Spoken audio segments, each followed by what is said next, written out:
So, as we are studying, di ba kanina, yung Numbers 17, hindi rin ako palaging nagbabasa ng Numbers. Kasi, hindi ako masyadong nakakapagbasa pa ng Old Testament.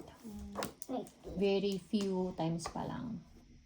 Hindi naman few times, pero hindi siya madalas na nababasa ko. So, yung Numbers 17, mahirap siya intindihan, katulad nga ng sinabi ninyo, no? Pero, like I said earlier as well, you can go back or go forward to understand the whole picture. Kasi it's only a part of the picture. Naiintindihan ninyo? Sometimes, when we don't understand what's the plan of the Lord in our life, we have to step back and look. Ano nga ba ang pwedeng mangyari, di ba? So, the same thing as this. Kung hindi mo naiintindihan yung binabasa mo ngayon, then do some research, di ba? Or maybe read more chapters. It doesn't have to be just Numbers 17.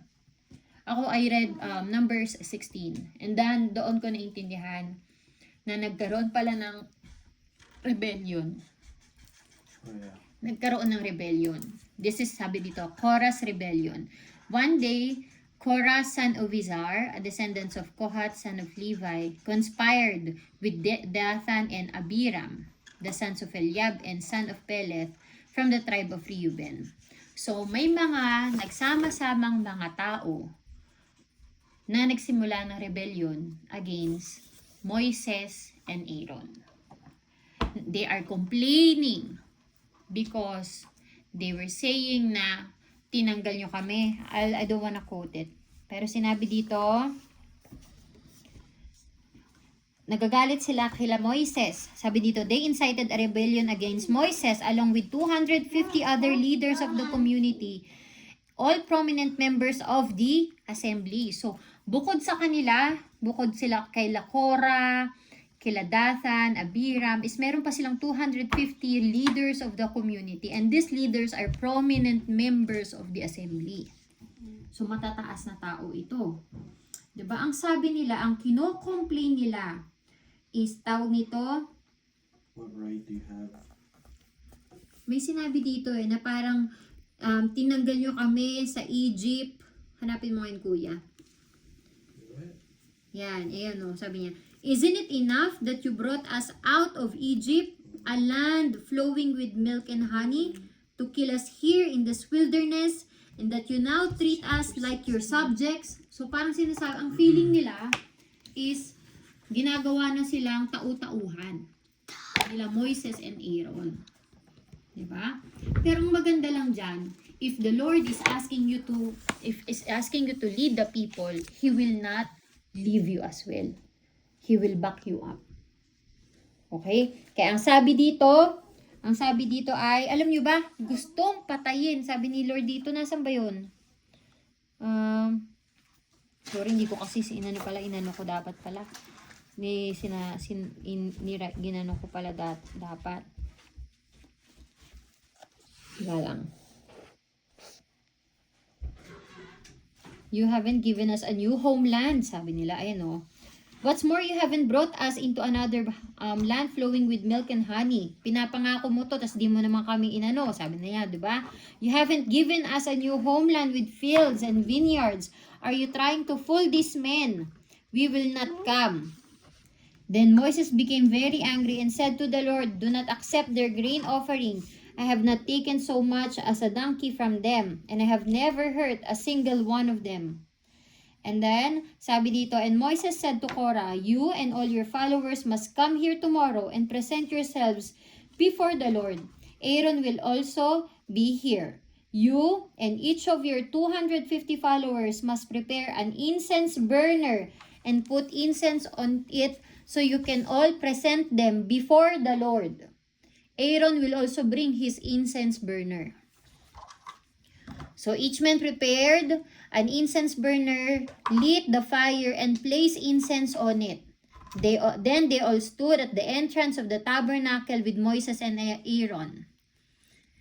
Meanwhile, Korah had stirred up the entire community against Moses and Aaron. See? He is not a peacemaker. Talagang gumagawa siya ng rebellion against Moses and Aaron. Then the glorious presence of the Lord appeared to the whole community. And the Lord said to Moses and Aaron, "Get away from all these people so that I may instantly destroy them." Ano sa tingin niyo ang ginawa nila Aaron at ni Moises? But Moses and Aaron fell face down on the ground. "Oh God," they pleaded, "you are the God who gives breath to all creatures. Must you be angry with all the people when only one man sins?" So nakikipag-negotiate pa sila para hindi masaktan lahat ng tao. Because they know only Korah ang nagsimula nun. Naintindihan nyo? And what happened? Fast forward. Nung lumapit sila sa tabernacle, ano nangyari? Binuksan ni Lord yung lupa at kinain ng lupa sila Korah, yung mga leaders. Yung parang pinaka nagbuo muna si Korah, si Datan, at saka si Abiram ata yun, kung di ako nagkakamali.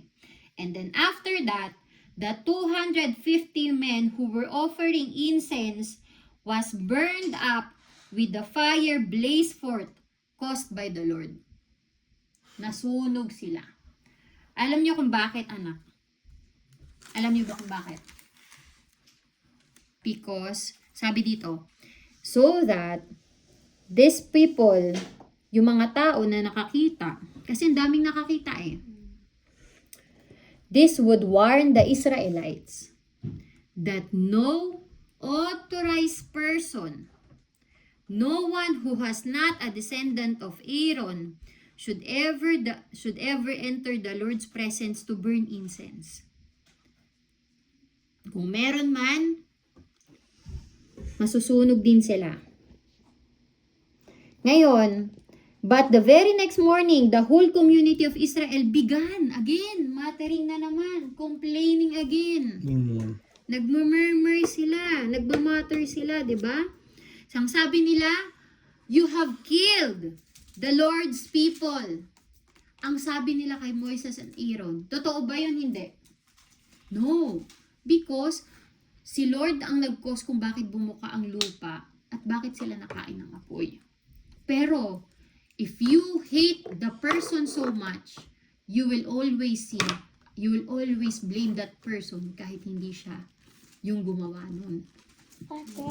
So, ganun yung ginawa ng mga Israelites kila Aaron at Moises.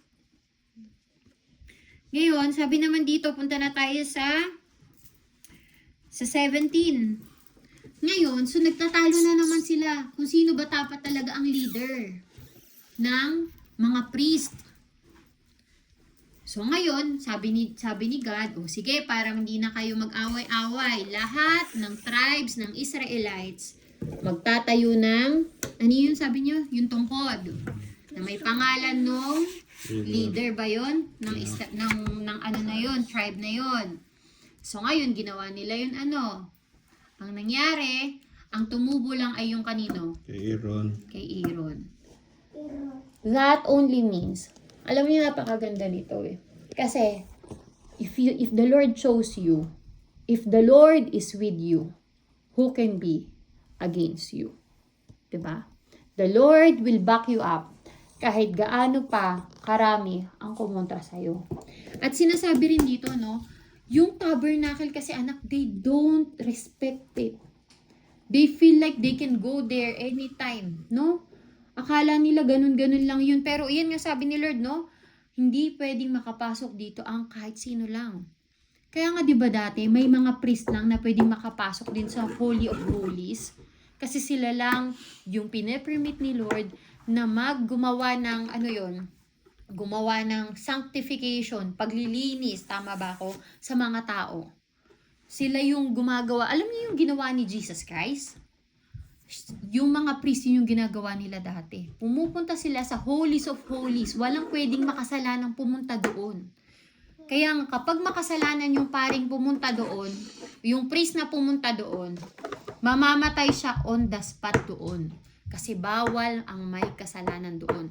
Kaya nga 'di ba yung 250 people na wicked people na nagko-complain kila nasunog sila maski yung mga taon bumuka yung 'di ba? Kasi they are wicked people. They are not allowed to go to the Holy of Holies, to the tabernacle. Even like outside the doon lang sa may bandang tabernacle, hindi pa nga ata Holy of Holies yun, pero na sila. 'Di ba? Because the presence of the Lord is in that place. And tatandaan ninyo, that's why accepting Jesus Christ in our life is very important. Because we don't do, hindi na tayo naggagawa ng offering. Naintindihan ninyo? Hindi na tayo nag-offering, katulad ng ginagawa in the past.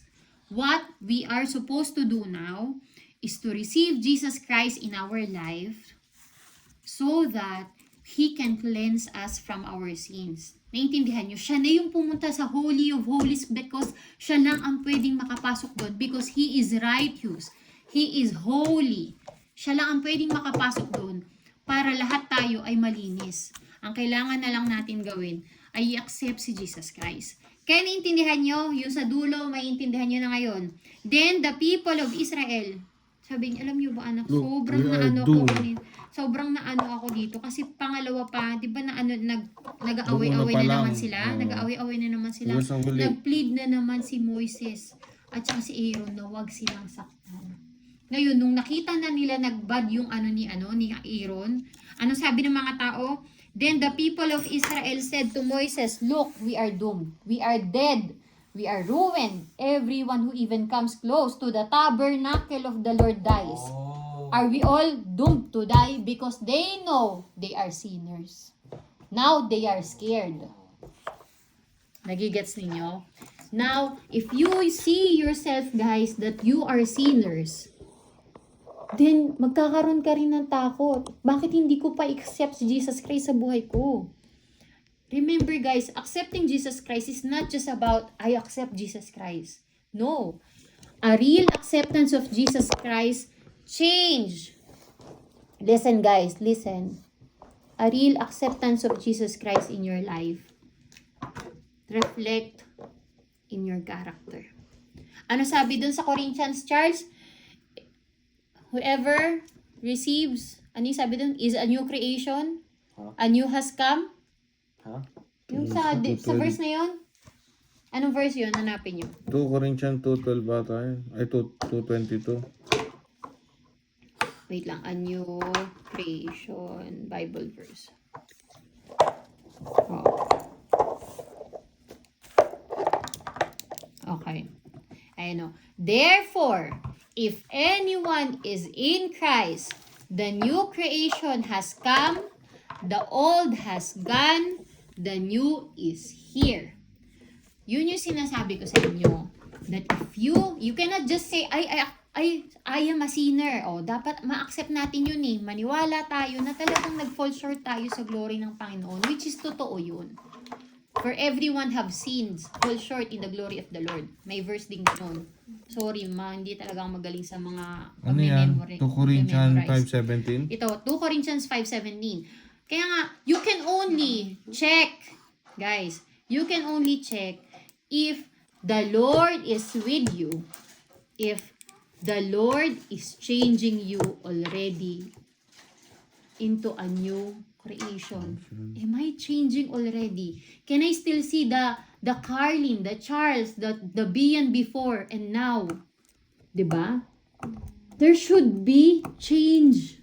May nagbabago dapat. Because kung meron ng Holy Spirit na nakapasok sa inyo, you guys can bear fruit of the Holy Spirit. Look at Aaron and Moises. Imbes na magalit sila sa mga tao, Pray pa.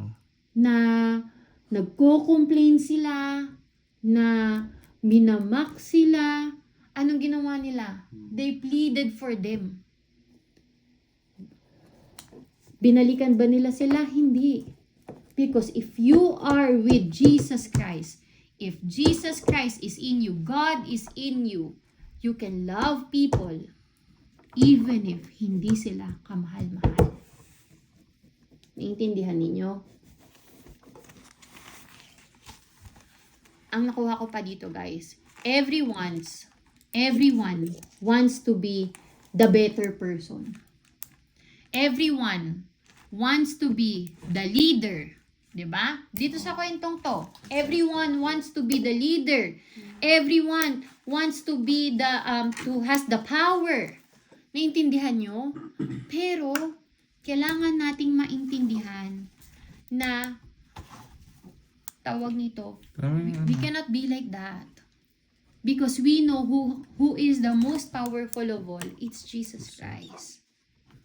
If Moses and Aaron put them there, we have to respect it.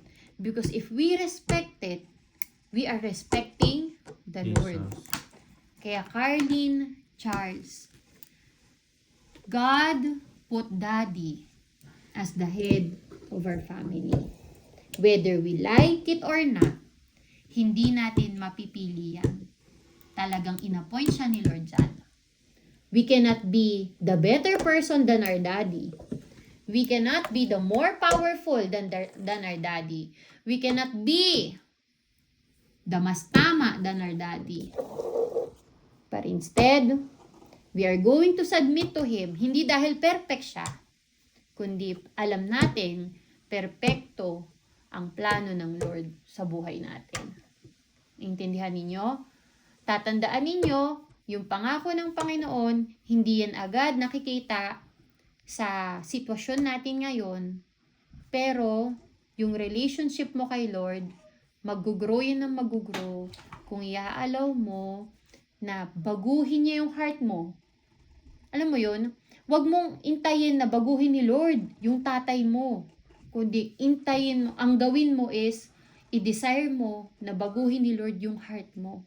Kasi kung hindi man mabago ni Lord, or hindi man mabago yung ugali ng tatay mo, hindi mo kayang baguhin ang ugali ng tatay mo, or kung sinong hindi mo gustong tao di ba? But the Lord can change your heart. Teach you to love that person. Teach you to accept that person no matter what.